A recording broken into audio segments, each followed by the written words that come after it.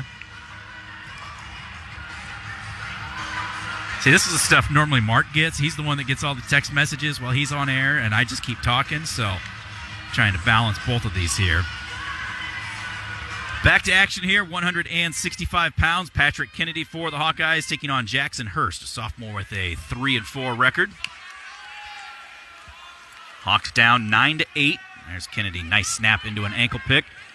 Down onto the ankle, trying to elevate. Drives up over the hips and covers for the 2-point takedown. Right away chops that right arm. Trying to drive him forward. Does get him flat and back out.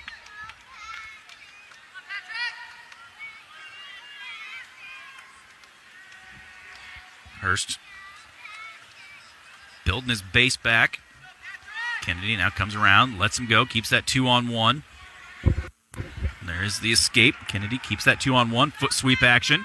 Now tries to drag, can't get anywhere. Clears out of that, comes back across, right hand on the collar. This is what that first half of the lineup needs to do more of. Kennedy is right there. Snap, front headlock, drops down to the leg, cuts off for the double leg. He's using those hands. He's getting out there, and he's saying, you know what? I got my hands on you, so I'm not going to just do it to do it. I'm going to do it to make something happen.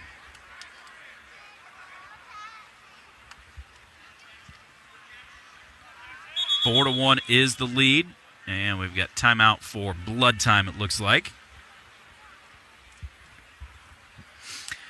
Well, University of Iowa Healthcare has the game plan for your same-day healthcare needs. If you need treatment for a common illness or minor injury, visit one of several UI Quick Care or Urgent Care locations throughout the Iowa City-Cedar Rapids corridor.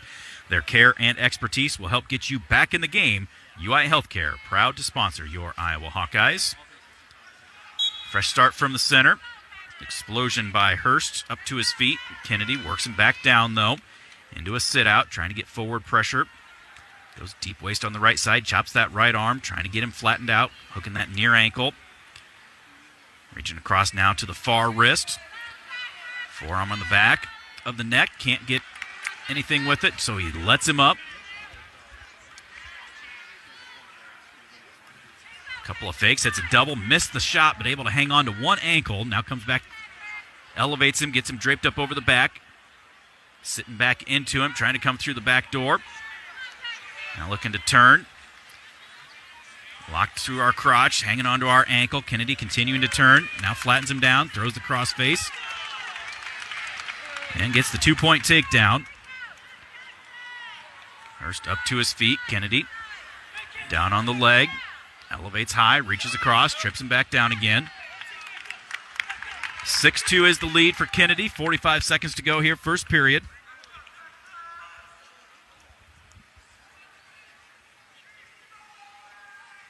Got him flattened out, getting the arm up onto the back.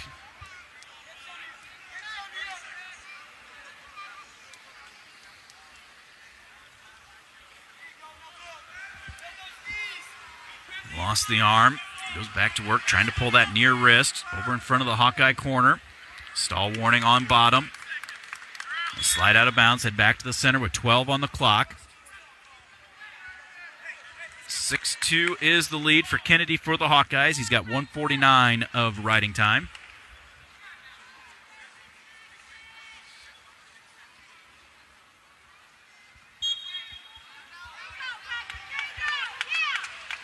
Explosion there by Hurst. Rolls through. Kennedy lets go, gets back on him. Another roll through attempt. Lets go, gets back on him.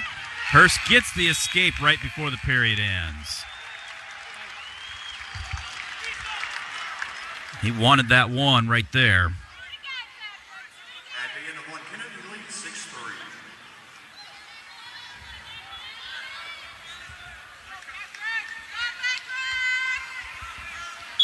Kennedy's choice. He'll start down to begin the second period. Up to his feet. Hurst drops to an ankle. Kennedy does a good job. Sags the hips a little bit more. Kicks out. It's right back across onto that collar tie. 7-3 is the lead for Kennedy. Now he's back to that ankle pick. Drives him to the mat. Reaching across to that far hip and covers for the 2. Hurst right away into a tripod. Kennedy looking for that cradle. Couldn't get it. And then a shot from a long ways away after he lets him out.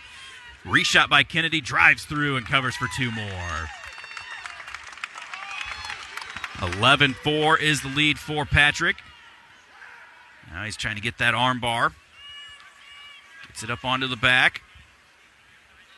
Trying to see if he can find that far wrist. Looking to tilt him over. Couldn't get it. Hurst able to pull that arm back off the back.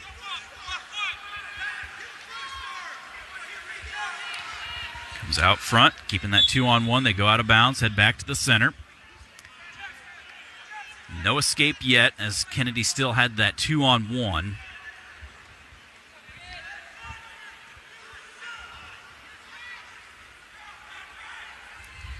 So fresh start again. Tripod feet.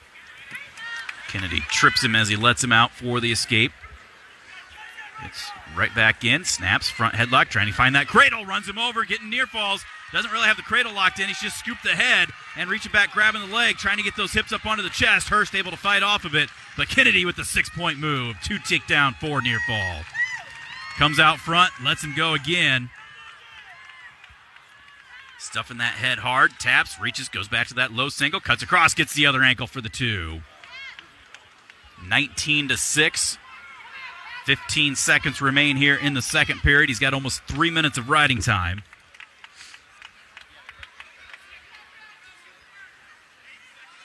Again, assertiveness. Kennedy has said, this is my match. I'm going to do what I want. He's got a 19-6 lead.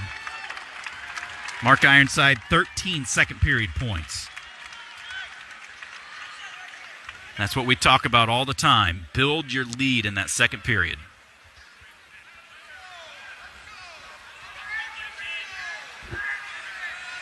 Hurst's choice. He'll start down here to begin the third. Kennedy comes out front, trying to find that cradle.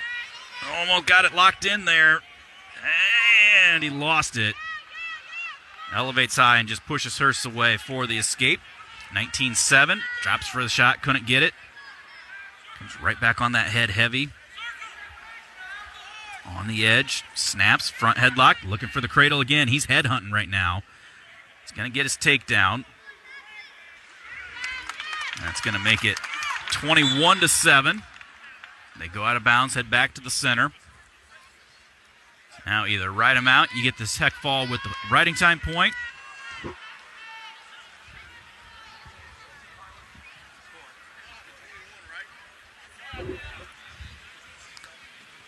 Scoreboard doesn't do 2s, so it's...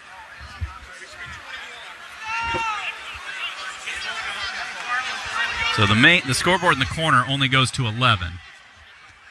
They do have one of the match clocks that has the correct score, but the main scoreboard in this arena, they're putting the match score down like where they put the player fouls, and it only goes to 19. There's Kennedy, intentional release, and then gets the takedown. That's going to do it. Patrick Kennedy, a 23-8 tech fall, and the Hawkeyes have gone on top by a score of 13-9. The Hawkeyes are headed to Nashville. We were just there last night and early this morning. They are going to the Music City Bowl to take on Kentucky on December 31st. Sign up to get travel information by going to HawkeyeSports.com/Bowl Central. Now that the game has been announced, you'll be able to get more information on tickets, air travel, and hotel. That's HawkeyeSports.com/Bowl Central. Presented by Travel Leaders Destinations Unlimited, Iowa's official bowl tour. Best of luck to Coach Kirk Ferentz and the Hawkeyes taking on Kentucky, a rematch of last year's bowl game. 174 pounds. Nelson Brands for the Hawkeyes taking on Rocky Jordan, a senior with the 5-1 record. Jordan, formerly from Ohio State, graduate transfer down here a couple of years ago, 2021. Nelson and Rocky wrestled twice. Nelson winning 3-0 in the duel and 5-2 at the Big Ten tournament. Hawks on top, 13-9 in the team score. Brands with that left elbow taped up.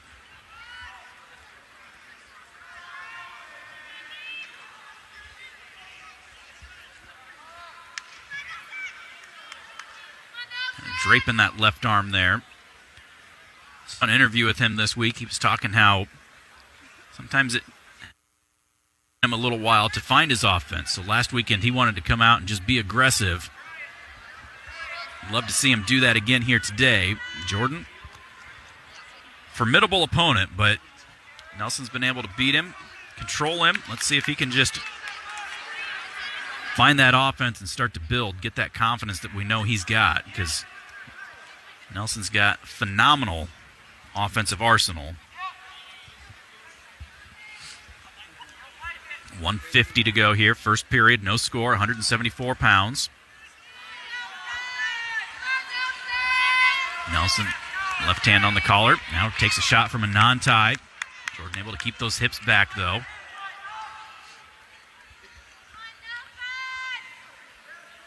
Jordan goes collar on that left arm.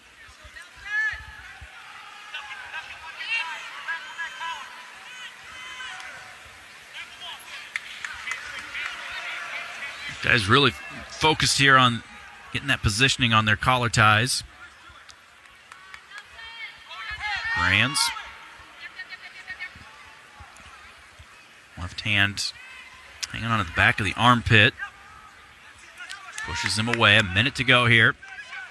Nelson from his knees grabs the head, swipes at the leg, just putting the hand out there more than really shooting. Now he's starting to get a little bit more aggressive, moving a little bit.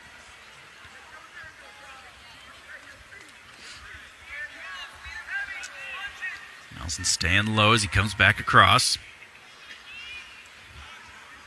35 on the clock, first period. No score, 174 pounds. Nelson snaps a couple of times.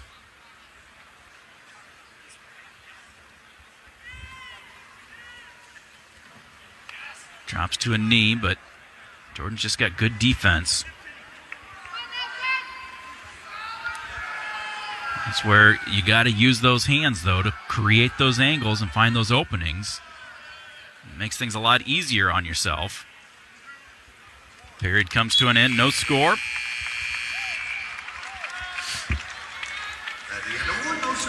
Jordan's choice, he defers. Nelson Brands will choose down.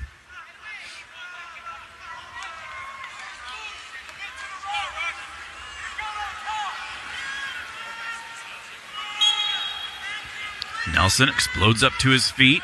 Jordan hangs onto the arms. Nelson tried to pop that off, reaches over, trips him down. Nelson trying to work back up to his feet. Does this time. He gets out for the escape. Brands leads 1-0.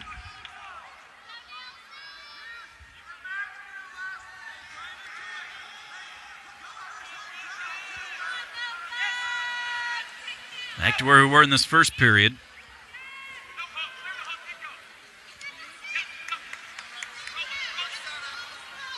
Left-handed collar by Jordan. Big snap by Nelson Brands. That's where Nelson was good early in his career. Coming off that elbow injury, he's a little more cautious with doing that.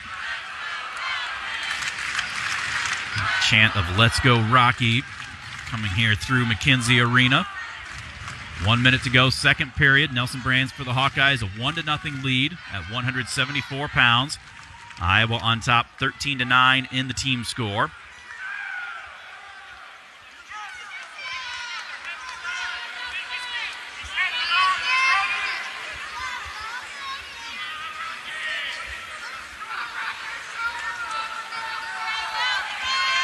Ear to ear, just kind of locking horns right there. Nelson snaps to clear the tie, comes back across again, snaps. And that left hand up onto the collar. Again, just kind of rested there. He's not grabbing on, reaches at the leg.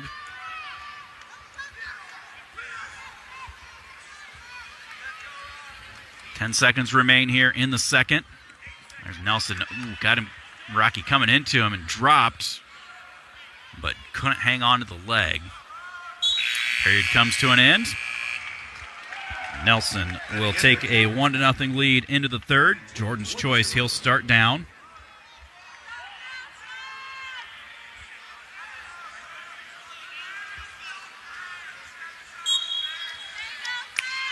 Jordan into a sit-out. Pops the arms, scoots the hips, gets out for the escape. So we're tied up at 1.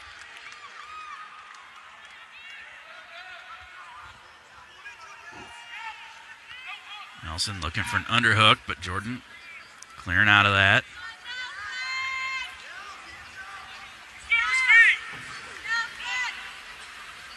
Snap by Nelson again, clearing the hold. A minute and a half to go. Tied up at 1.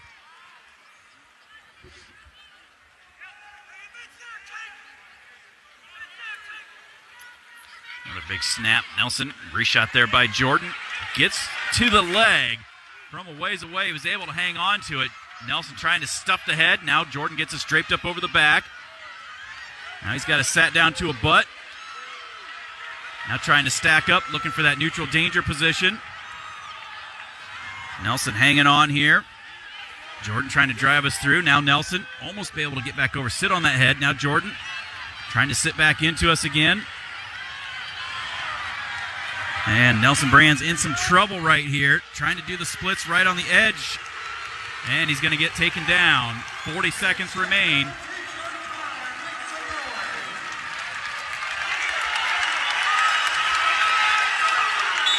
Go out of bounds. 30 seconds to go. Nelson Brand's down 3-1.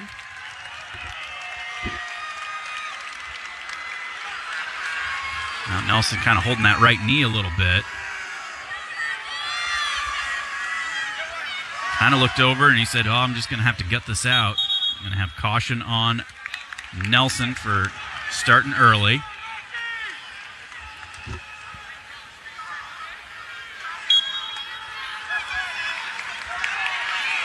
Nelson up to his feet. Jordan works us back down. Gets us flattened out. Jordan trying to get that 2-on-1, see if he can get a tilt here. Nelson Brand's reaching back, trying to peel that free. Rocky Jordan is going to get the win, though, by a score of 3-1. Makes the score 13-12 now in favor of the Hawkeyes. When you plant Whipples, you're not just choosing superior seed corn, you're making a statement. One that says staying independent, staying family-owned means something on your farm. So make your choice. Plant your independence. Plant Whiffles. Another quick timeout. We'll be back with the final 3 matches. You're listening to Hawkeye Wrestling from Learfield. Hi, this is Coralville City Administrator Kelly Hayworth with a friendly hello and a reminder to buy local. By doing so, you make Coralville a better place. We appreciate that you eat, shop, stay, and do business in Coralville. Your dollars are important. They support local jobs and local businesses. In our neighborly establishments, personal service and exceptional quality are points of pride. Coralville is ready for you. Thank you for eating, shopping, and doing business in Coralville. Making a move from the outhouse to the penthouse? Do you have property your brothers need help with transferring ownership? Do you love everything Hawkeye from Kinnick to Carver? Then you'll want to talk with us. Hi, this is Steve Anderson with Hawkeye Title and Settlement, ready to serve you high-quality real estate title and closing services. Oh, and we also love our Iowa basketball. But we're also happy to assist Cyclone fans, too. Hawkeye Title and Settlement of Iowa City and HawkeyeTitle.com. The team you love, the people you trust. Knowing that I can make a difference in my patients' lives keeps me motivated every single day. Hi, I'm Dr. Kanya Ferguson at University of Iowa Healthcare. With academic medicine, we see the toughest cases, so we're always innovating. And we bring the best minds together to collaborate, so there's more brain power focused on you. Because that leads to exceptional care for our patients and our community. See how at uihc.org. This is Iowa Hawkeye Wrestling on AM 800 KXIC Iowa City. Welcome back to McKenzie Arena on the campus of Chattanooga, University of Tennessee in Chattanooga. The Hawkeyes leading by a score of 13-12 over the Mocs. Short for Mockingbird, the state bird of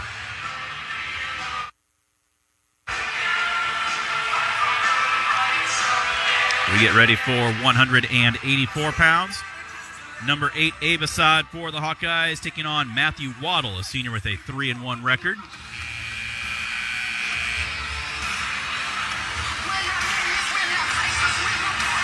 Assad making his way out as the UTC dance team just finishes their routine.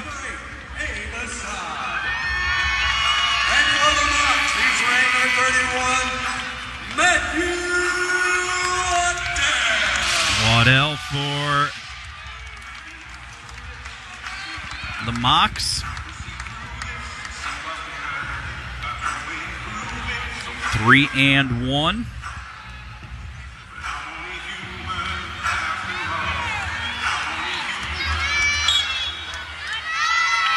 He's banged up a little bit at the end of last year, early this year.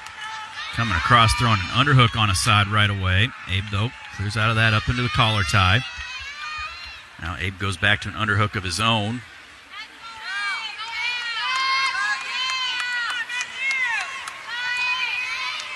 Abe trying to find that underhook, see if he can get an angle, looking to throw it by, couldn't. Now get into an over-under situation with Waddell. Now they push each other away. 30 seconds off the clock here. 184 pounds, no score. Assad for the Hawkeyes, Waddell for UT Chattanooga.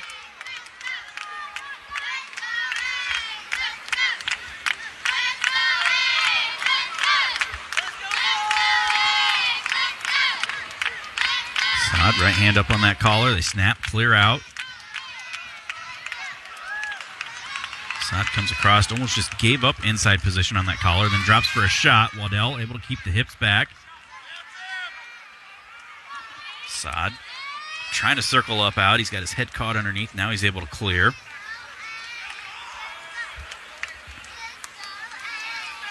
Shot attempt there by Waddell. Reshot by Abe Assad. Gets down on the ankle. Whizzer thrown in by Waddell.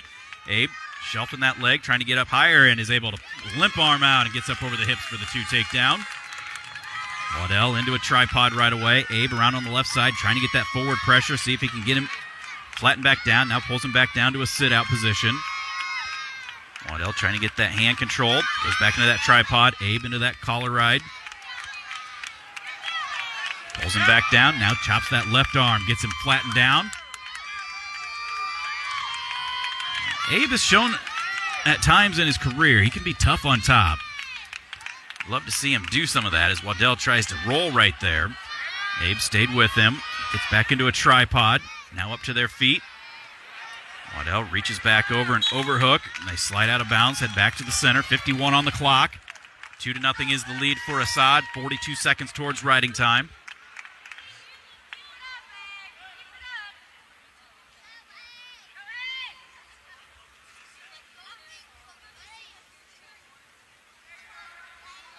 Waddell gets reset, and right away he tripods.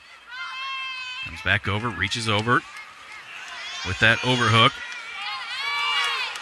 And on that deep waist, Abe trying to clear his wrist out. There's the escape given.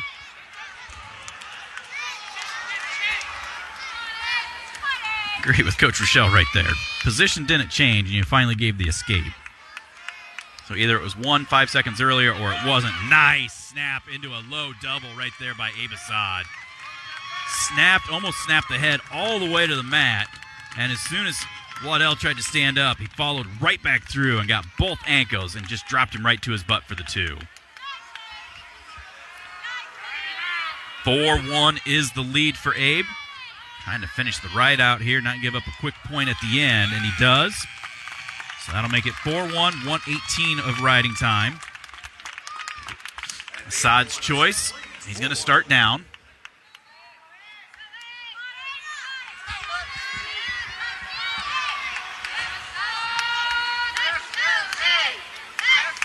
He gets set. Waddell covers. A real move from Abe, keeping that elbow back, looking to keep the legs out. Waddell trying to get a cradle in here. Abe, though, able to grab that hand, keep it free. Gets the hips out, gets the escape. 5-1 lead for Assad. Another snap. Couldn't follow through to the leg that time. Snaps, reaching for that ankle. Waddell comes across, Right hand on the collar. Abe clears out of that. Snaps, goes back, gets that low double again. Trying to use an arm Turk. Couldn't get anywhere with it. Comes back up. Terry Brands and Bobby Telford saying, hey, let's go again. Let's do it. Let's keep building.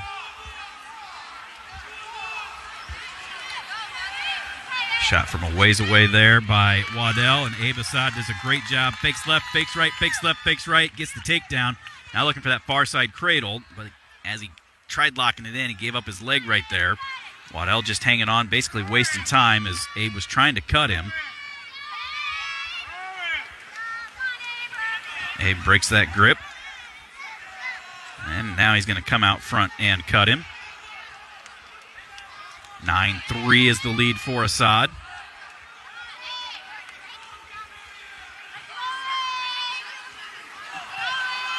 Gets that left hand up under the collar, snaps, goes into that double leg, cuts off to the single. Trying to elevate, gets up high up on the hip. I can see him get down, trying to adjust down to that knee or below. Again, he dumps him down, though, and is able to get the takedown. And he keeps that arm Turk in this time. Trying to drive him through. Lost the arm Turk. It's round on the side. Waddell had his arm through our leg. Now he just lets go of that. Abe gets back around behind the arms.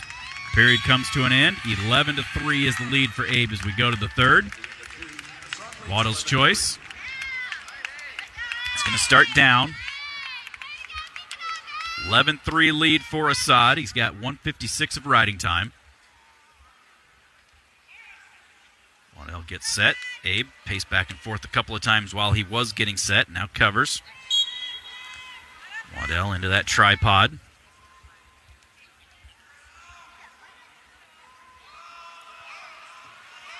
Abe holds him there for a little bit. Now just lets him out. Makes it 11-4. Snap by Waddell. Abe keeping his hands on him. Comes across, snaps. Double leg, now head to the inside. Trying to elevate this, but Waddell reaching back through, grabbing our ankle. Abe trying to adjust. Got the weight off of him. Now gets back to that leg. They're right on the edge, though. He steps over the ankle, but as he tried to reach down to grab it, Waddell able to kick out. There's a shot by Waddell. Abe stuffs the head, goes left, now comes back the other way and finishes for two. Bobby Telford telling him, go again.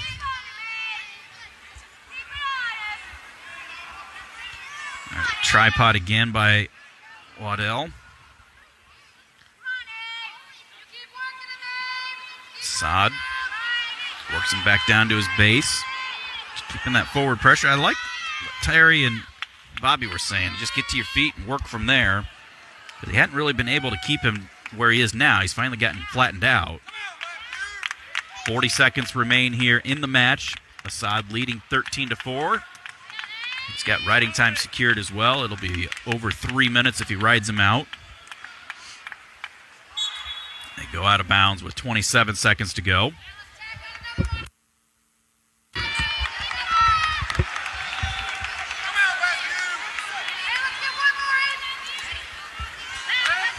Back to the center. Get reset.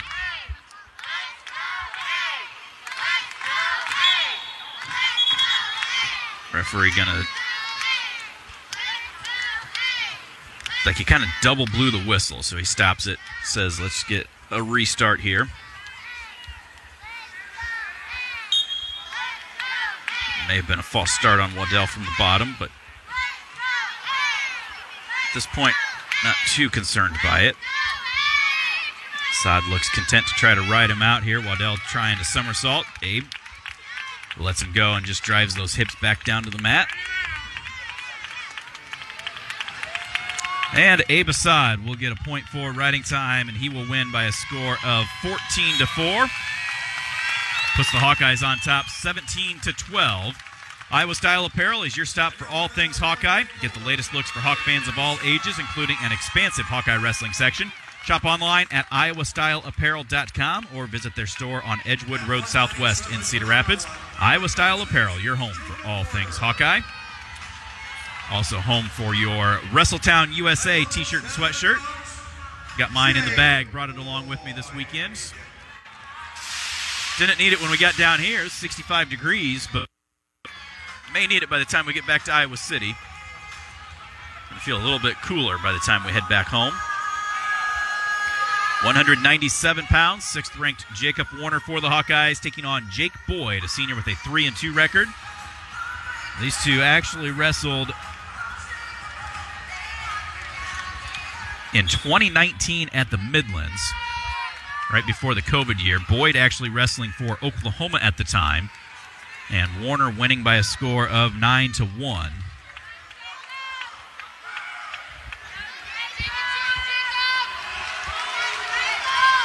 Warner, a little short drag down to the ankle, cuts across and gets the 2 takedown.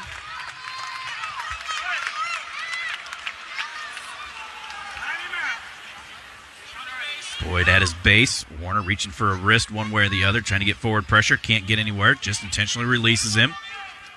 Right back to action on our feet.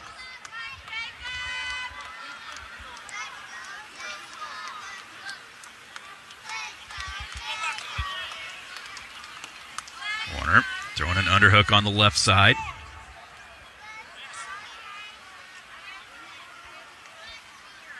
Clear out of that. Jacob comes back across.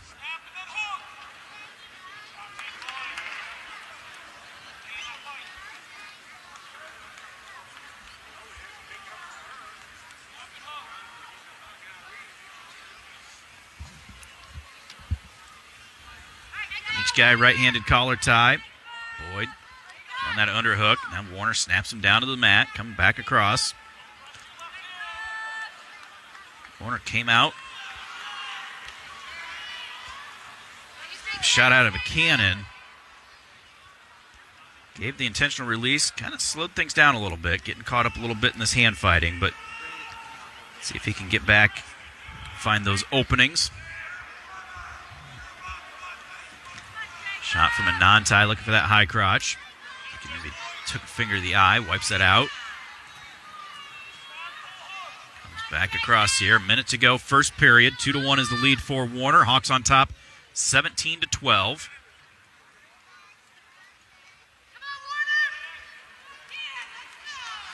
Warner tried to throw that underhook on the right side and actually missed. Now Boyd throws the underhook. Warner dives for a shot.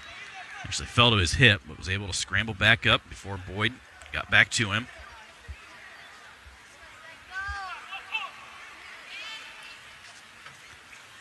Warner coming across, underhook on the left side. Boyd did a good job keeping those hips away. Now Jacob changed levels, swiping for that ankle.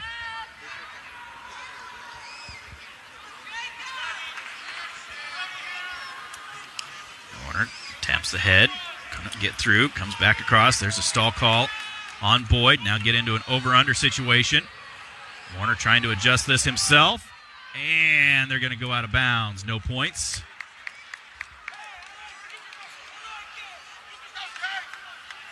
Looks like Warner will have a 2-1 lead as we go to the second period. Have our Hawkeye Dual Meet recap presented by Riverside Casino and Golf Resort coming up here in just a little bit. Boyd defers. Warner will start down to begin the second period. Jacob leading 2-1. He's got 13 seconds built towards his riding time.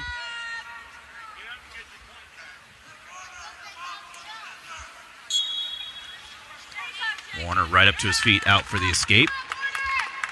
Jacob leads 3-1 now.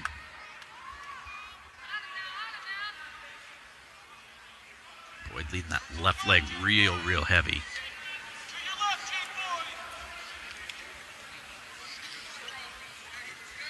Warner, left-handed collar, wrist lock on the right. Now goes into a 2-on-1 drag attempt. Boyd throws the hips back. Come back up. We spent a lot of the second half of that first period. Warner trying to find that underhook. Tries to drag, but as soon as he does, Boyd stepping away.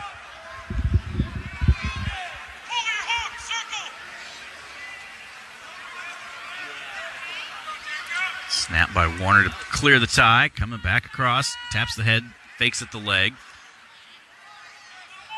There's a drop to an ankle again by Warner, but Boyd able to kick out of it. 55 remains here, second period. 3-1 lead for Iowa's Jacob Warner. Taps ahead. There's a stall call on Boyd. That'll be a point for Warner. Makes it 4-1.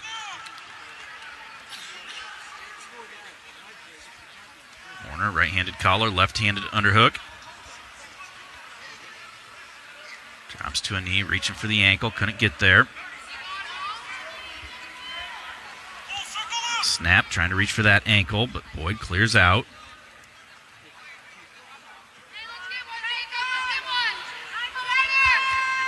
Also letting you know we're going to have a quick post-meet tonight just because trying to get ourselves back into Iowa City. So we will do our best to recap it, but be done here quickly. 4-1 as we go to the third period. Warner with the lead. Boyd's choice, he'll start down.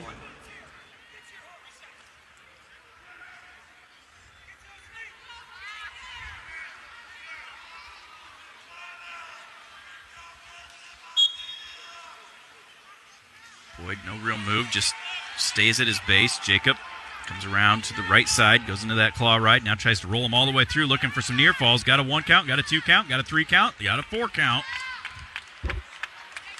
4 near fall. Had that claw ride under the armpit across to the far side of the neck. Boyd worked to his feet, and Warner just pulled him back to his lap and rolled all the way through, exposed his own back, and then held him there for a 4 count. And just like that, 8-1 is the lead. Stalemate going out of bounds. Head back to the center.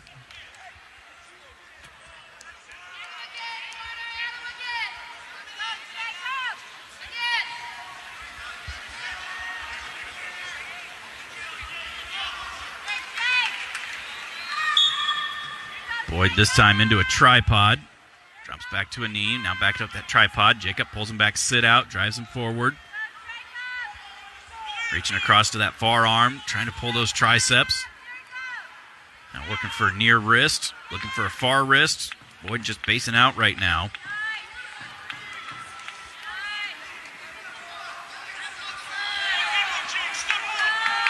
Now Jacob able to drive him forward, flattens him down, pulling that wrist. He's got riding time up over a minute now. Trying to work that right wrist up onto the back, can't get it. Another stall call. That'll make it 9-1, 10-1 with the riding time.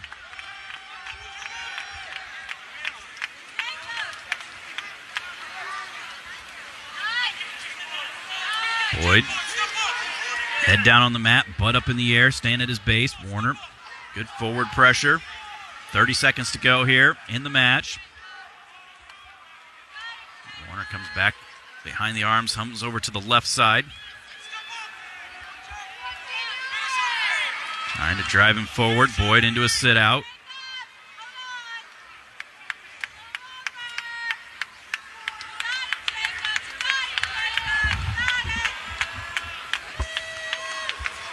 And Boyd staying balled up like that. Jacob Warner will get a riding time point, and he will win by a score of 10-1.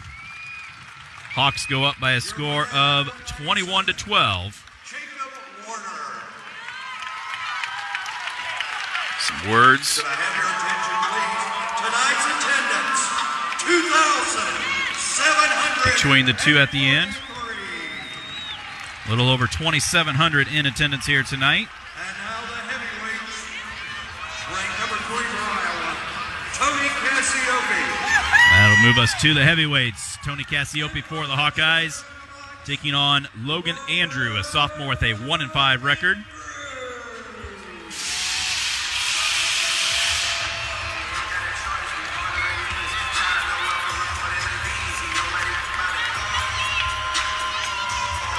A few inches taller than Tony.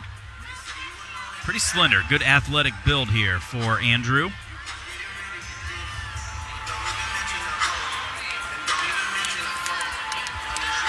Ankle bands on, handshakes underway here. Final match of the night. Hawks lead 21-12. Andrew coming across physical with those hands. Tony snaps, tries to get to that snatch. Now Andrew just pushing him out of bounds. They come back to the center. I think this Logan Andrew letting Tony Cassiope know that he may have a 1-5 record, but he's not going to back down from him. Tony says, it's all right, I've been in some dogfights before. Tony getting an underhook thrown in on the right side. Now gets into a body lock situation, slides around behind, gets the 2 takedown, drives him forward. Goes right away to work, trying to get that wrist up onto the back. Knee out by the head. Butt up into the air by Andrew. So Tony drops back, flattens it back down. Gets the knee on the head again, arm up onto the back. He's got it slid underneath, scoop in the head, and he whips it over. And he's going to cinch this up. He's got plenty of time to settle in. Tony Cassiope pulling that head up, driving those hips down for the fall in 1:15.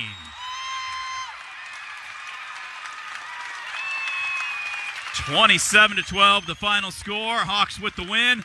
Back in 2 minutes. This is Hawkeye Wrestling from Learfield. I'm in a test plot near Portageville, Missouri that's dedicated to new Pioneer brand A-Series and List E3 soybeans. Row to row, it looks impressive. But what's more impressive is what you can't see with the naked eye. Exclusive and elite Pioneer genetics. And the performance makes it anything but a regular Enlist E3 soybean. From field to lab, Pioneer brand A-Series and List E3 soybeans are like no other. Making a move from the outhouse to the penthouse? Do you have property your brothers need help with transferring ownership? Do you love everything Hawkeye from Kinnick to Carver? Then you'll want to talk with us. Hi, this is Steve Anderson with Hawkeye Title and Settlement, ready to serve you high-quality real estate title and closing services. Oh, and we also love our Iowa basketball. But we're also happy to assist Cyclone fans, too. Hawkeye Title and Settlement of Iowa City and HawkeyeTitle.com. The team you love, the people you trust. Local Craft Cellar is ready for the holidays, offering a huge selection of craft beer, wine, and spirits. Many Iowa-made favorites. They have the selection you don't see at other stores. Come get your favorite holiday beers, liqueurs, and of course, whiskeys. The biggest selection of vodka, tequila, mezcal, rum, gin, cordials, and wine. And the greatest selection of Iowa-made favorites like Edgewood Locker hams and turkeys. Shop Eastern Iowa's best selection of craft beer. Visit 7085 C Avenue Northeast in Cedar Rapids. Please drink responsibly. I'm here for Pioneer brand seeds, a block away from another ag company's corporate office. This company concentrates their breeders here in one centralized location. That's not how Pioneer works. Our breeders are located where their test plots are. That way, Pioneer corn breeders gain insights about what does and doesn't work for a local geography in real time. Ask your local Pioneer sales representative about field-proven Pioneer brand corn hybrids. And like our breeders, they're located near you.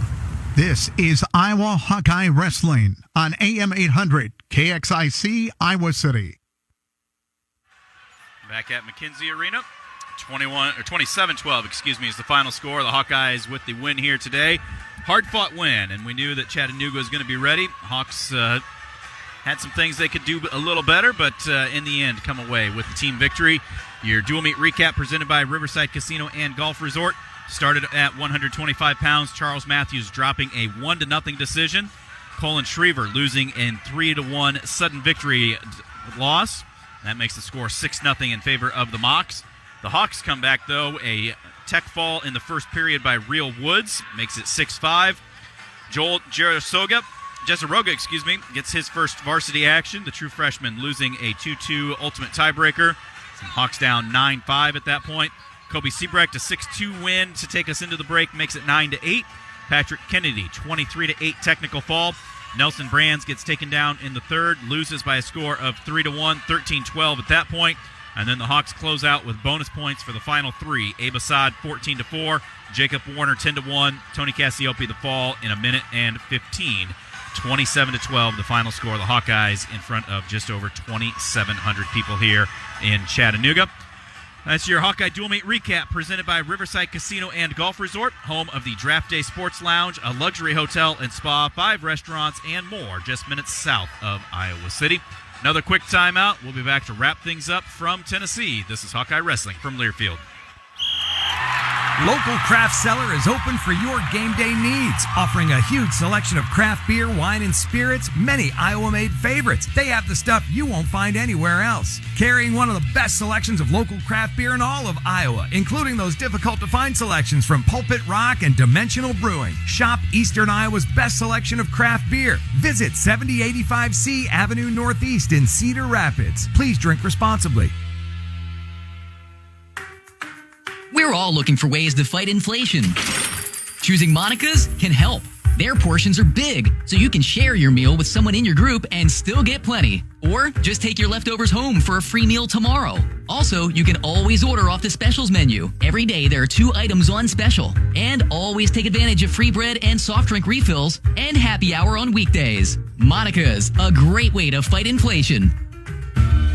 Hi, Hawkeye fans. My name is Denali. And I'm Briley. We're still members of your Iowa Hawkeye softball team. During the off-season, conditioning is number 1. At Iowa City Tire and Service, they keep our cars in top running condition year-round. And they treat their customers like family. Find them at 410 Kirkwood Avenue or online at ictire.com. Proud sponsors of Hawkeye softball. Iowa City Tire and Service, where service actually comes first. Go Hawks! Woo-hoo! I'm in an area called Trade Integration at Pioneer. So what's the trade being integrated? The Enlist E3 trade for soybeans. And what's it being integrated with? That's the big news. The Enlist E3 trait is now integrated with Pioneer's own exclusive and elite genetics. They're called Pioneer Brand A-Series Enlist E3 soybeans. And there are no other soybeans like it on the market. Pioneer Brand A-Series Enlist E3 soybeans, like no other. Your station for Iowa wrestling all season long is AM 800 KXIC in Iowa City. Now let's wrap up tonight's broadcast. Here once again is Stephen Grace. And we wrap things up from McKenzie Arena. Final score tonight, 27-12 in favor of the Iowa Hawkeyes. And situation kind of touched on it throughout, and I'm sure that Mark Ironside would be saying the same thing. Several guys that just need to get a little more sense of urgency out there, need to get a little more aggressive, a little more assertive with what they're doing with their hand fighting, what they're doing with trying to find their offense. And it's easier said than done. I'm not trying to sit here and say, oh, all you have to do is just pull a little harder. I get that there's more to it than that. But case where some of these matches, they were pretty tight, and I don't know if they necessarily had to be tight. And I know Tom Brands would say that exact same thing, that we expect our guys to come out and really control things and push the pace.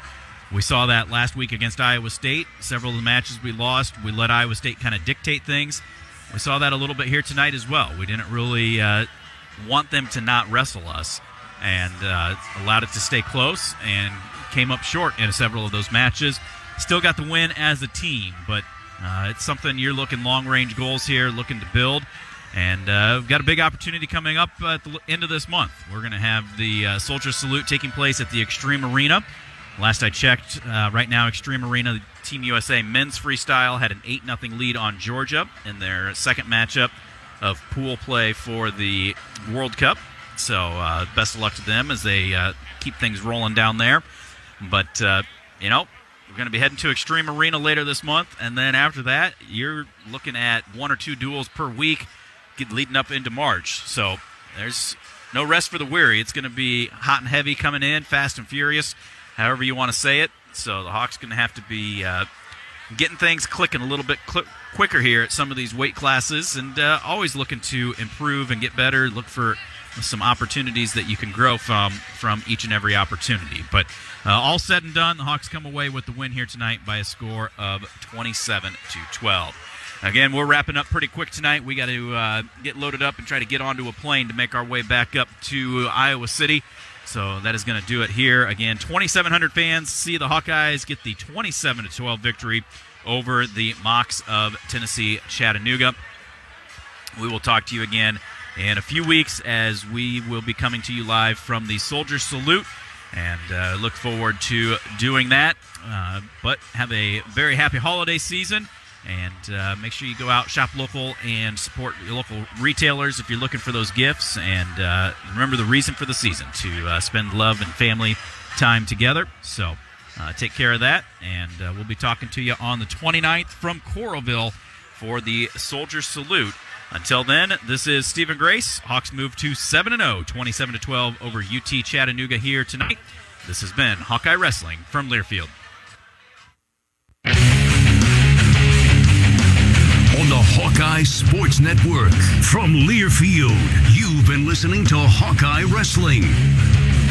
Presented by Pioneer, an American seed brand since 1926. Also brought to you by Hy-Vee, the official grocery partner of Iowa Hawkeye Wrestling. Hy-Vee, where there's a helpful smile in every aisle. Oak Knoll, an active life care community. Dodge Street Tire and Auto, your family-friendly, dependable, and honest auto repair shop. Celebrating 29 good years in Iowa City. Riverside Casino and Golf Resort, home of the Draft Day Sports Lounge, a luxury hotel and spa, 5 restaurants and more, just minutes south of Iowa City. Homewood and Home 2 Suites, preferred hotel of the Hawkeye Radio Network. And by Pioneer, an American seed brand since 1926. The preceding has been a Learfield presentation on the Hawkeye Sports Network. We now join Fox Sports Radio, already in progress on 800 KXIC and available on your Amazon smart speakers just by saying, Alexa, play 800 KXIC on iHeartRadio. That's right. Martin and BJ broadcasting live from the TireRack.com studios. TireRack.com will help you get there with an unmatched selection, fast free shipping, free road hazard protection, and over 10,000 recommended installers. TireRack.com is the way tire buying should be. Man, Bo was right about one thing. Caleb Williams won the Heisman. He was wrong about another thing.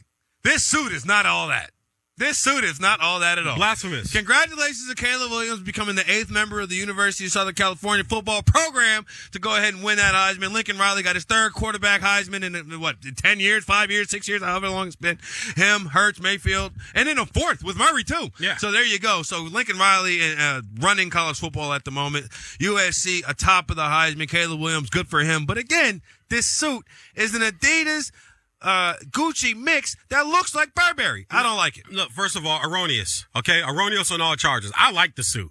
Bobo doesn't like it. I was right about everything. But would you disagree with? Bobby, what do you? I like it. I don't mind the pattern. I like what it stands for. Look.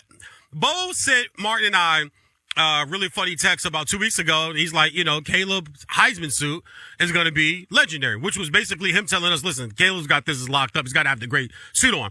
And he came into the room during the break, and we're all sitting here talking. He's like, yeah, I can't believe he picked that suit. I'm like, no. He didn't pick that suit out. NIL picked that suit out. NIL said, this is what you're wearing tonight because it's got company logos on it. It's got designer logos on it. This is the new age, guys. I think it looks fine. What are you talking about? It's the plaid. I know this. Everybody else looks the same. He looks different. He's standing out. He got the plaid on with the Adidas stripes down the side. Burberry was fresh back in the day. I don't know why you're trying to knock Burberry. I don't have a knock of Burberry. It's just the fact that I'm not 100% sure what it is. Is it Adidas? Is it Gucci? Is it Burberry? All three things are screaming at my face. We didn't know it was Gucci, so Bo just came in here and told us. Yeah, I'm not the biggest fan of his suit, but you know what? Especially in this situation, I'm the NIL guy. Get me right. Get me right. I think he's right, man. I think with the style this generation is wearing, I think it's acceptable for them. Me being just shy of 40, that suit is hideous. All right, well, I'm sorry, man. I'm 33. I'm looking at this suit, and it's like, okay, it's Gucci, it's Adidas, it's Adidas. I don't know what to call it. Adidas. Why are y'all focused on that part of it, though? I'm focused on the style of the suit. It's like it's a double-breasted crossover, but it should be a fitted suit, and it's not fitted. Oh, you don't like the tailor cut of it? It's not tailored. Okay. It could be cut better. I'll give you that. That's what it is for me. Like that, I'm sitting here looking at it. It's not I'm with you. fitting him the way that it's supposed to. I'm with you. And then what's killing me is the Adidas. Like they just had to put the 3 lines up the suit, and the 3 lines color throws off what the suit color is. The suit is brown. Look, it should be tailored. It should be tailored. The way he just raised his arm, you can on the side. It should cut in. It should cut in more. Definitely. Yeah, it definitely should cut in. And so they didn't tailor my man up. The way that the white lines have nothing to do with any of the color of the suit. Ding. If you were going to do that, then make the Gucci Adidas logo. What did I just call it? Adidas. The Adidas logo should have been white. Hey, look at the buttons. Look at the gold buttons. Listen, DMV in the building, man. WCAC, stand up. That's what this is. Stand up. Exactly what this DMV is. in the building. WCAC, stand up. Well, Bobo, you know the reason why it don't fit? Why? Because it's supposed to be the pattern of your grandmother's couch. It's supposed to have plastic over the top of it. You're supposed to be sitting on it watching this Nah, thing. it feels the That's pattern how of my this grandmother's couch just have plastic on it. That's what I said. You're supposed to have plastic over it. That's the whole problem. Listen, these guys, things aren't made for when the plastic is what fits snug. Okay, that's the thing. It fits snug. Y'all, listen. This light skin on light skin crime y'all committing I right just now. want better for my brother. I just want that suit fitted. I want that suit cut better. I'm sorry, dog. Accountability is love, man. It's the most minuscule things that matter, and the tailor cut of that I'm with suit Bobo. I'm with you is on that. not It should have hidden. been- It's definitely not should have hidden. been. It should have been tailored better. Anybody got a problem with my selection, you can hit me at Aaron Bubble on there on Twitter. He's bringing back the 2003 NBA draft style where they all wore giant. That is especially the Steve Harvey style, right? I can't comment on that. I went to Sierra Canyon. Sorry, saw boss. Sierra Canyon play. Yeah, I some saw St. John that. or something Yeah, you like went that. saw LeBron's kid the other night. My number one first takeaway. I would not have been caught dead at 16 years old in shorts that small. Yeah. I would not have been caught dead at 16 years old with shorts that small. Are you kidding me? Back in 2002, like in my era, when I was coming through from 2002 to like 2010, when I was still like pretending to play athlete, right? Yeah. There's no chance. Bro, you There's wouldn't no have that chance. shirt on right now in 2002. That's also true. Yeah. That is also Shirts true. in 2002 for us had to come past your elbow. They had to be your Oh, big t-shirt, enough. your t-shirt, The yep. T-shirt. Yep. It wasn't even a T-shirt. It Yep. could have been a dress shirt. Wasn't no. Yeah. It had to be loose and had to come past your elbow. My little bitty 135-pound ass was wearing extra large shirts, thinking that I was, man, you couldn't catch me in something extra large now. To your short thing, though, see, I'm old enough to have had to wear the short shorts. And then when the Fab Five came out, my freshman year in high school, when we got introduced Don't age yourself. to the Fab Five, it don't matter to me, baby. I still look good. I still feel good. I still smell good. To the longer shorts, oh man, we were clamoring for those in high school. When I was at Garfield Senior High School in Woodbridge, Virginia, we were clamoring to get longer shorts. By the time you got to that age, it was the norm. Well, it was the norm. But they weren't long enough, right? Because Yeah. here's the thing. If they didn't cover your knee, Yeah, then then what am I supposed to do with these? Yeah. You know what I'm saying? They don't cover my knees. What am I supposed to do with this? And of course, I'm going to wear them under the pants I already have on, just in case a basketball game So breaks you're out. not into hoochie daddy shorts then? Like the new style of shorts that men are wearing that are 8-inch, 6-inch shorts. I got some of those. Okay. I have a few. Okay, I'll bust okay. them out. I got a few But too. here's the I deal. got a few Here's the too. deal, though. That's a Sunday brunch move. Okay. That's a Sunday brunch move. Yeah. In the summertime, down, not during football some season. loafers. Back All when right, we're all having right. a good time. Yeah. You know, that's a Sunday brunch move. I might throw on some Eric Emanuels. Okay. No. What we call hoochie daddy shorts, Bo actually calls regular shorts. Exactly. I go back and watch old episodes of Three's Company. Remember the shorts Larry and Jack Tripper used to walk in wearing, bro? Like this short. But I think, like, listen, you got to do your squats and you got to moisturize your thighs. You got to do your squats and you got to moisturize, and you could get away with this short. But I saw that clip, and now the basketball shorts, not only they're short, Martin, don't they seem tight now? They're getting tighter. Look, I'll just say this. LeBron James Jr., quad muscles were on full display. Oh, okay. And he was fully dressed. You know what I'm saying? But I could, like, that was one of the things that stood out when I was watching Bronny play. I was like, yo, he's got quads like rocks. And I'm like, wait a minute. Why is it that I'm seeing his quad? Why do I see that? But, I'm with you, brother. all that to say, congratulations to Caleb Williams for winning the Heisman. Yeah. I don't like the tie. I will say that. The leather tie is throwing it off, too. Bobo, I'll give you that, too. The leather tie is kind of, when you look at it now, leather tie is throwing it out. But the tie is fine. Really? Tailor the damn suit. That's all. The tie, because the tie isn't huge. So it's not like overshadowing anything. Okay. I can see how the problem will be, but it's like they brought him the suit today and was like, hey, we ain't got time to tailor it. We're just going to cuff your pants a little bit and just put this 44 regular coat on, even though you're a 40. Like, it's too big. I will give him that this. is a big difference. If you're a 40 and you got a 44, and you got a 44, he's taller. Let's say he's about a 44 regular. and the code is like a 48. Yeah. Like, whatever that is, that code is two sizes too big. Yeah. It needs to be tailored. I do have to commend them for taking a shot, because when you look at Stetson Bennett and Max Duggan, they look like they're going in for a job interview. Yeah. And that tie is kind of stiff. So that's something. It reminds me of ketchup leather. Have you ever heard of a ketchup leather? Yeah. But CJ's suit looks nice. And see, he didn't like the three-piece. I don't love the vest. Oh, my God, I'm a three-piece all day. I'm a three-piece I love three-piece. Thank you. I love three-piece. Three-piece says I'm here. Oh, my God. Three-piece says I'm here. I had a whole photo shooting a three-piece. What? Oh, man. What? Before I was with my fiance, as much of a man, I was in them streets. That's how you got her, huh, Bobo? Man, that's how you, exactly. When I met her, I was like, look at this. And she was like, oh, Daddy. Because everybody, you know what it is, Bobo? Real talk. Everybody can't pull off a three-piece, Nope, bro. they can't. Anybody can put on a jacket and some pants. I'm about to tweet this picture out right now. And one button. But to rock a three-piece suit, ladies and gentlemen, with a vest that is tailored and fitted, hello. I'm up in here. I'm about to tweet it. I'm in here. Martin doesn't like and you have the frame for it though, bro. I'm like anti three-piece suit. It's just I don't love it because I feel like when I sit down, I look like I'm about to deliver the newspapers. What?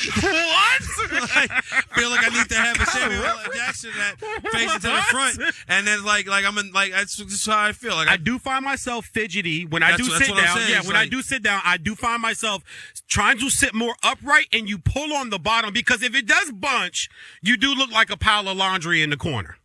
If it bunches up, I'm with you on that. But I didn't think his bunched up. I thought his would tailor. I would have went with the black vest and a black shirt. And maybe the crimson or whatever Alabama color, whatever color suited tie to throw it all off. I would have taken the white shirt. I'm not a big white shirt guy. I don't like white dress shirts. I don't have a problem with white dress shirt. My hottest dress clothes take, ties are overrated. Ties are absolutely overrated. And prove me the utility of a tie at all, besides making it easier for somebody to strangle you in case they attack you. I can't figure out any other use case for a tie besides that. I like ties because I think ties and lapel pins and handkerchiefs, I got a box of them, man. I cannot step out. If I just throw on, out here in Cali, right, the dresses, T-shirt, jeans, and you throw a blazer on, whether you're going to a party or a lounge or lunch, meeting or brunch or something, I cannot put on a blazer that does not have either a handkerchief in the pocket or a lapel pin. I ordered a box of lapel pins that just had like 20 in the box and just all different colors.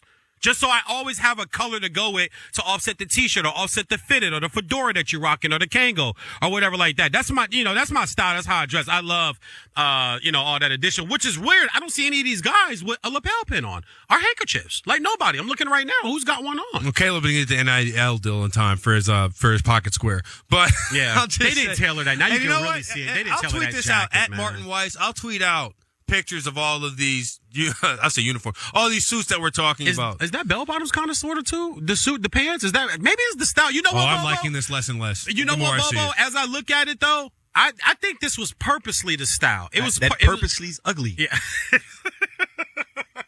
Like, to that point, most people have a plan. Most people have plans before they do things.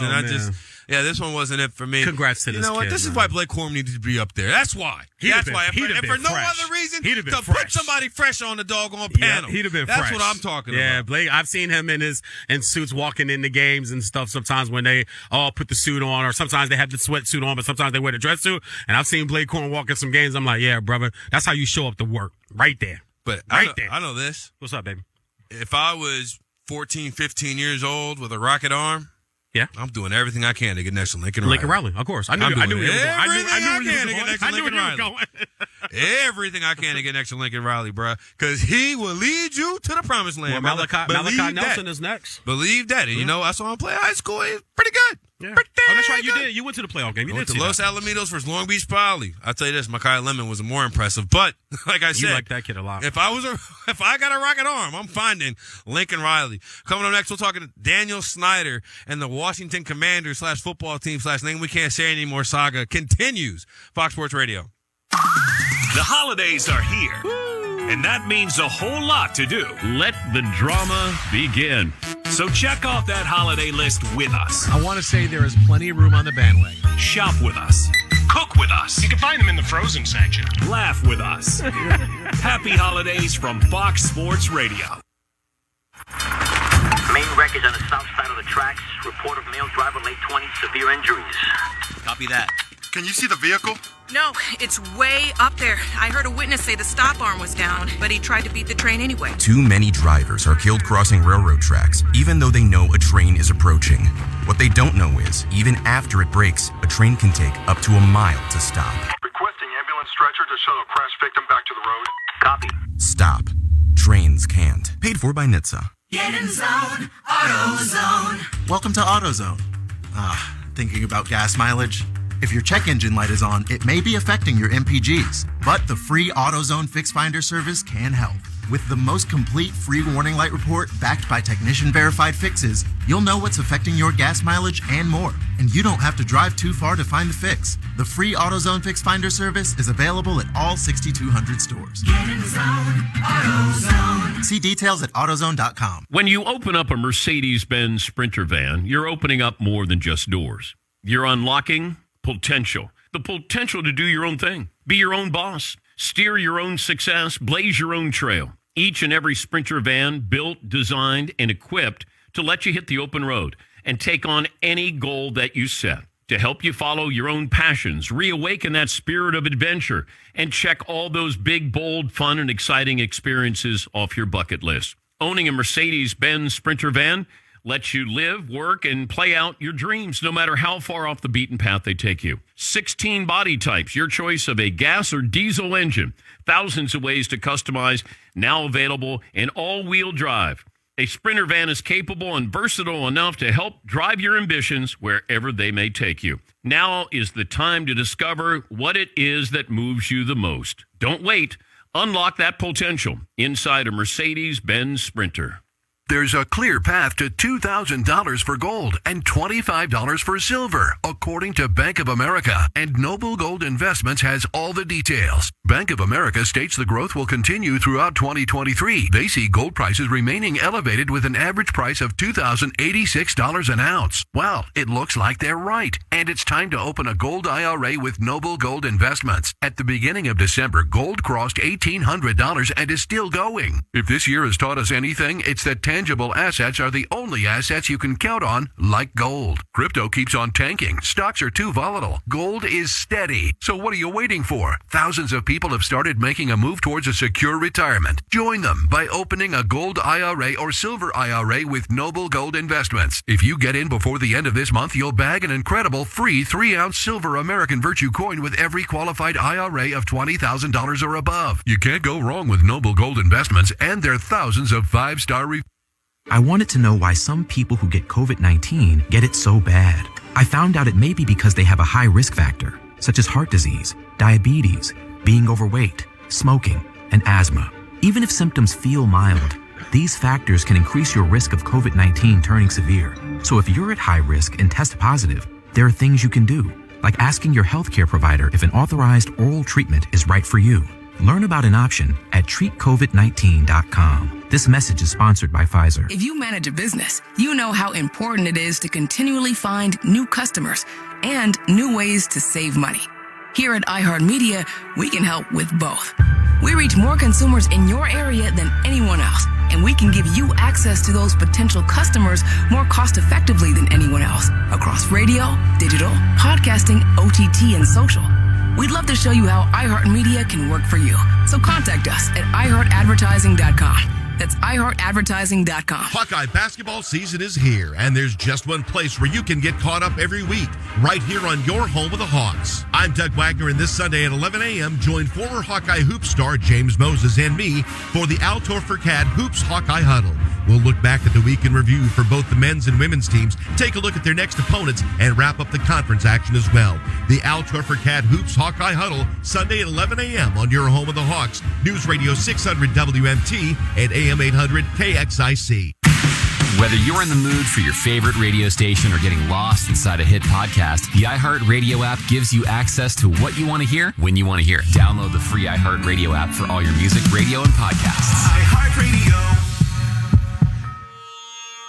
Dancing crew, trip for two, nailed the final interview. Game with Doug, brand new mug. Come here, kid, give me a hug. The more you want to do, the more we want to do. New COVID-19 boosters designed for recent Omicron variants are now available. Learn about eligibility and schedule a free updated booster today at vaccines.gov. Sponsored by Pfizer and BioNTech. AM 800 KXIC. Get the rest of what Covino and Rich said. Podcast it by searching Covino and Rich. And as always, you can hear Covino and Rich weekdays at 5 p.m. Eastern, 2 p.m. Pacific on Fox Sports Radio. Here we go. There are some flavors that work well together. Chris Broussard, for instance, is savory. LeBron, don't you dare get in a debate with me if that's all you can bring to the table. Rob Parker, well, he's spicy. In the history of the world. And together, there's nothing better. It just feels natural. It's The Odd Couple with Chris Broussard and Rob Parker. Yeah. Pretty sweet. You're right. Weekdays at 7 p.m. Eastern, 4 p.m. Pacific on Fox Sports Radio. AM 800 KXIC, When football goes Iowa down City. on the weekends. You know. You know it. We'll have the best on the air to break it all down. That whole team went off the rails. From Super Bowl champs It's not hard for us offensive guys to adapt. to the guys that left it all on the field. I played 6 years. It's a lot of abuse on your body. No one will match our football coverage on the weekends. Why? We know the answer. Because we're Fox Sports Radio, the premier sports lineup in the nation. The most fearless voice in sports is on FS1. The one and only Colin Cowherd is bold, unique, and outspoken. Wow. You can see him on The Herd, weekdays at noon Eastern on FS1 in the Fox Sports app.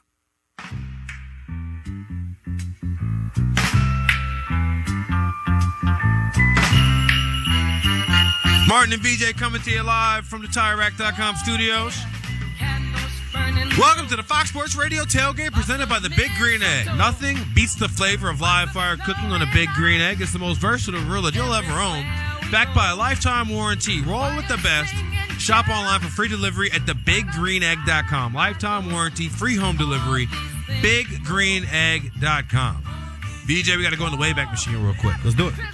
Way back on November 2nd, the Commanders announced that Daniel and Tanya Snyder, the owners of the team, had hired Bank of America Securities to consider potential transactions, right? That was after all the aftermath from the House Oversight Committee, which, again, to me sounds like something that you have with your kids and your wife after whenever one of them makes a mistake. Let's have the House Oversight Committee Family to make meeting. sure we can get our chores on together and we'll Family have the calendar on their fridge. We'll all be in line. But the House Oversight Committee got all into Daniel Snyder stuff, and he was the emails and so on and so forth. Anyway, the magic number to sell the team is supposed to be $7 billion, which we learned on November 2nd from Bank of America Security.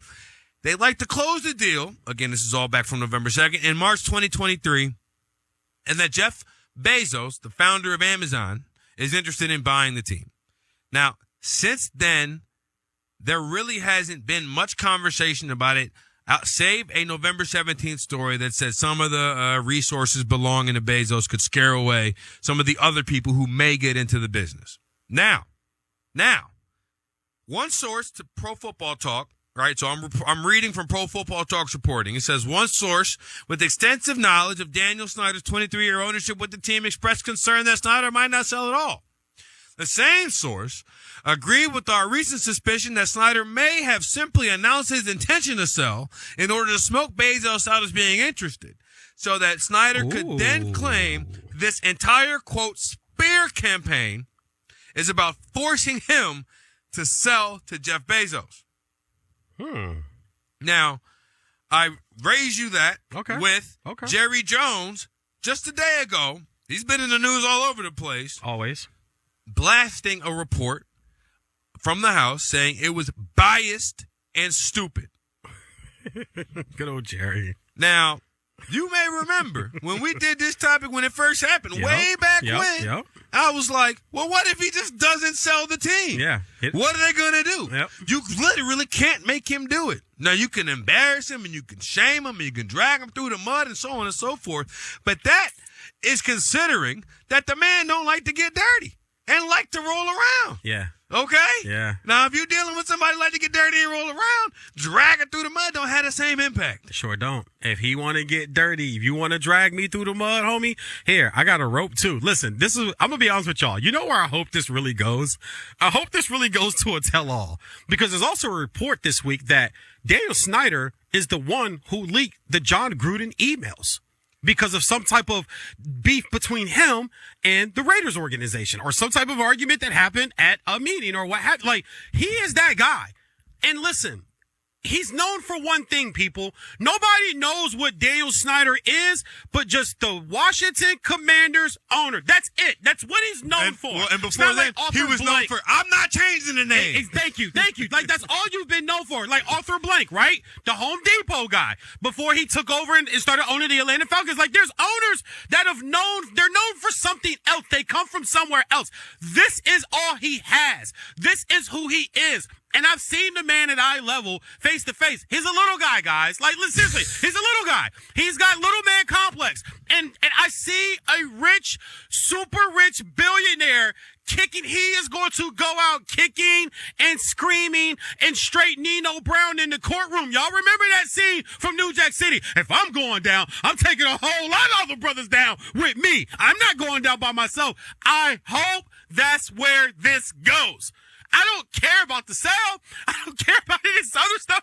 I want it ugly. I do. I want it ugly because I want people outed that should be outed. And I believe, Martin, he's got secrets, bro. And like you said, do you want to go through the mud with a guy who's prepared to go through the mud? Like, do you want to street fight with a guy who's prepared to grapple within 8 seconds? You guys do know 80% of street fights go to the ground within 10 seconds.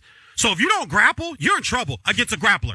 Like, that's a number that's really out there. If you want to go to the ground, bro, let's go to the ground. If you want to go through the dirt with me, sir, Jerry Jones, why do you think Jerry Jones being so nice now? Why do you think Jerry Jones is backing him, bro? These are two owners of really rival franchises, and I'm pretty sure they play nice at the owners' meetings and shake hands and drink coffee and eat danishes and stuff together. That's cool, but I'm pretty sure there's still some type of disdain there that I feel they could have for each other. And now it's weird that Jerry's coming out. And what is this they're mentioning about the House and this can't go to Congress? I'm seeing quote stuff. I'm like, guys, are we really doing it like this? Let's just get dirty. let's just let the secrets fly. Well, what's interesting is, like, there have been investigations and from what it seems, like, he hasn't necessarily, Daniel Snyder didn't come out and say, yo, I'm not participating in this investigation, but he was, like, in the south of France or something when he was supposed to be in Washington, he was summoned and didn't show up. Yeah. And then, like, he was supposed to click the Zoom link and, like, something to happen with the Zoom. So it's like, he hasn't necessarily been, like, folding my arms, hey, I'm not coming. However, it's not as if he was there at 9:05 walking in the door ready to sit down and tell everybody everything that was going on with everything going on. I just know this. The number one thing that has saved the NFL for years and years and years, and saved a lot of professional sports complex and big business in general, settling cases before they get to discovery. Because once you get to discovery, everything can be discovered. Right? And so, like, that's what this is a major game of chicken that between and then you got all this stuff. Like, the thing that is crazy too is he's one of the 32, right? So he's part of the people who are sharing the revenue. He already, Daniel Snyder and the Washington Commanders already had some issues with their ticket counting. Well, I was about to say they were hiding revenue; they weren't reporting everything. That's what I'm saying. So if you're already hiding money, but the thing is that they're saying that the ability not to get a new stadium, that nobody in Washington D.C., the DMV area, especially as big as that area is, you think you could put a stadium in Bowie, Maryland, all the way down on to the airport in Virginia, and it will still be the Washington Commanders. Absolutely. That's how big that region is.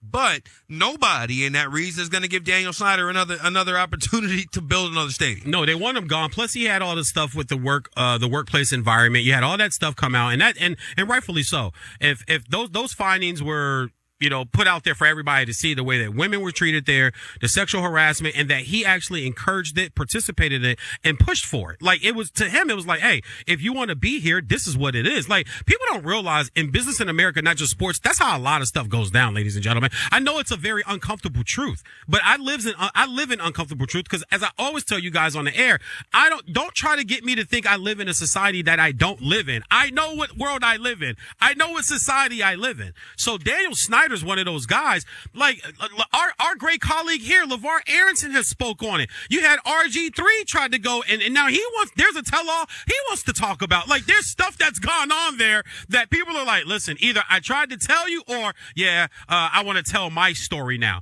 But when you talk about the owners as far as the things he's done, I'm a firm believer he ain't the only one, homeboy. He's just the one that's getting caught. He didn't decide to hide revenue himself. I guarantee you someone hinted around to maybe this is how you do this. He's not the only one. He's just the one that's getting caught. That's why I want this to get dirty. Because I want to know who's doing it so we can talk about it. And it makes, listen, we're in the business of stories. We're in the business of talking sports and talking this stuff. I don't want this to just go away, sell the team, and now we got a new watch. No. Kick and cry out the door, Daniel. Don't let him take your team, dog. Kick and cry, Daniel. Fight. One thing I do find interesting about this, and this is the last thing I go, the sale price is slated to be $7 billion, right? Wow. And Jeff Bezos is supposed to be the guy that's supposed to be, it's linked to it. Yeah. I don't know too many people richer than Jeff Bezos. Eventually, we might be seeing a top on our cap on how some of these franchises are going to go for it, because literally I don't know anybody who got more money off the top of my head than Jeff Bezos, who also want to buy a football team. And they also have to vote him in. So Remember you're that. going to have to buy, You can't just buy the team. but you're going to have somebody with $7 billion, $6 billion, $5 billion to do it. I don't know. Maybe we're seeing the other side of the bubble. Steve DeSager, I want you to tell me what's going on in the world of sports, of course. But first, I'm really interested to know your opinion on the Heisman suits, because we all have to watch that for 2 hours. Oh, not good. Yeah. Yeah, I thought furniture the first time he was walking. Okay, cool. Absolutely. I'm by myself on this. Wow, okay. He is a Heisman Trophy winner, though, for the rest of his life. Caleb Williams of USC took the trophy in New York City at tonight's ceremony. Finishing second was TCU quarterback Max Duggan. Williams won all 6 voting regions. Duggan was second in all regions. In fact, of the top 8 vote getters, 7 were quarterbacks. Williams first, Duggan of TCU second. A distant third was Ohio State QB C.J. Stroud. Fourth from Georgia, Stetson Bennett. 5th place, Tennessee's quarterback, Hendon Hooker. Then Bryce Young of Alabama, 6th. He won it last year. Michigan running back Blake Corum was 7th. Wow. And 8th place in the voting, Washington quarterback Michael Penix, who has said he is returning for next season. Caleb Williams, as a sophomore, would be returning next season. Trojans 11-2, 3 weeks away from the Cotton Bowl. Caleb Williams just turned 20 last month. Born and raised in Washington, D.C., transferred to USC from Oklahoma with his coach, who knows something about coaching a Heisman winner. Army in double overtime beat Navy in Philadelphia today, 20-17. There were 19 punts combined in this game. Stanford's new head coach is Troy Taylor from Sacramento State. At the World Cup quarterfinals, Morocco beat Portugal 1-0, and France eliminated England 2-1. England star Harry Kane missed a penalty kick in the 84th minute. To the NBA, the Clippers game has just ended, and yes, they both played. Again, this is amazing. Kawhi Leonard and Paul George both on the court. Leonard for 30 minutes, George for over 40 minutes, and the Clippers won at Washington 114-107. Paul George with 36 points. And the Brooklyn Nets are sitting 8 players tonight and still winning with 30 seconds left at the Pacers. 132-127. Cam Thomas off the bench with 33 points. Late in the first half at Golden State, Warriors leading Boston 62-54. Klay Thompson with 22 points. And in college hoops, number 8 Alabama was a winner at number 1 Houston 71-65. Bama trailed by 15 early in the second half. Back to you. Thanks, Steve. Hold on. On that Heisman numbers right there, I'm shocked that Max Duggan finished second. But you know what, though? I think that leads more credence to what I was saying about Stetson Bennett earlier. That almost makes me feel like Caleb was the Heisman winner before Saturday even hit of the other, because they played their conference championship game on a Friday night. And I have a feel, and it's what most people said and thought. He had the Heisman, right, Bo? You think the Heisman was his going into that game, regardless of what happened? because now I feel Duggan's performance against Kansas State is what elevated. Did you guys think Duggan would finish second? Yeah, I thought he would, but also like really, yeah, I thought he would be. I thought he was going to finish second. Bennett just didn't have the stats. Bennett was there because he was the quarterback for the number one team in the country. But like, Duggan lost it not when TCU lost, but I think like TCU took the ball out of his hands in the most important moment of the game. Third and fourth down. Third and fourth down. I think it was sealed from when Caleb beat Notre Dame, to be honest with you. I think that was okay. He did the Heisman pose, and that was a nationally televised game that everybody was watching, and they all probably sent their ballots in that night. But do you think they should hold ballots until everything's over? In your opinion? No, personally, because I don't think the championship weekend should have any bearing on the Heisman or the playoff. Wow. Okay. Because nothing is fair in sports, but it's not fair that like C.J. Stroud and Alabama got to sit at home and not necessarily risk anything, while Caleb and Max Duggan and all those guys had to go out there and potentially risk things. How would you feel about it next year when presumably all the teams that are playing in a conference championship more than likely are going to be in a 12-team playoff? I mean, that's talking about it this year. In the frame of this year, like obviously next year it'll be different. I feel what you're saying. Yeah, like I feel like the conference championship games should kind of be treated as the first weekend of a postseason rather than the extension of a regular season, especially since not everybody plays them. I didn't think like that last week, but as this week has gone on, and I've just talked to a lot of people and done a bunch of different shows, and the way you're saying it right now, I agree with you. Once the regular season ends, this is what it is. But then that means that the top four teams that get announced then that are in the college football playoff, that's your college football playoff, regardless of what happens in the conference championship games. So even if three of those teams lose, doesn't matter. Yeah. We put the work in for 12 weeks. We're in the playoff. Yeah, I think so. All right. So, VJ, you're going to have the opportunity to go to this game. Yes. Sunday night. Yep. Flexed in for America's pleasure. We get to watch the social media debate ravaging the nation. Tua Tagovailoa versus Justin Herbert. Fox Sports owner Emmanuel Acho stoking the fire, saying Herbert's a social media quarterback. Tua just wins. I'll tell you this, man. I normally don't. He's smart. He's smart the way he's doing I normally this. don't staple takes on people, but he's got to be the only person I've seen pushing it this far. Yeah. So I'll give it to him. His lane. He's found his lane. I will give it to him. Yeah, thank you. I was about to say, as a professional in this business, and it's legit though. That's what I like about it, because there is a legit thing. I'll be honest, and I've said this on radio before. I wanted the Dolphins to take Justin Herbert. I was open about that. I pulled for Tua because he's an aqua and orange. That's the kind of fan I am. But coming out of Alabama, I always thought Jalen Hurts was going to be a better pro. And I've said that on platforms across this nation. So I will put that out there and stick with that. But I haven't banged on Herbert at all this year, because if I can use Tua's first 2 years of a dysfunctional franchise, no real weapons, as why he wasn't the Tua we saw, then this year I can't discount that Keenan Allen's been out most of the year. The guy's playing with cracked cartilage in his ribs. The defense has been unexplicably giving up leads and letting lower rank off it. They just lost to the Raiders, guys. They like real talk. So I haven't banged on Herbert, but the discussion, I'm with you, is super interesting, and Acho has done a great job at Stoke. Did you see his Twitter today? He was at the Dolphins practice, and he was like, yeah, I'm here with my dogs. He called him today. He said, I'm here with my dogs, checking on my dog, because they're practicing at UCLA, checking on my dogs, and you can see the guy stretching in the background. I'm like, hey, I'm with it, man. This guy found the topic. He found the lane. It's interesting. Let's go. I mean, you know what they say, you lean in. Lean all the way in. So good for you, pal. In this business. He's leaning all the way in on it. This matchup, to me, I think is going to be one of the more compelling of the weekend. Yes. If for nothing more, then can the Chargers get out of their own way? Ooh.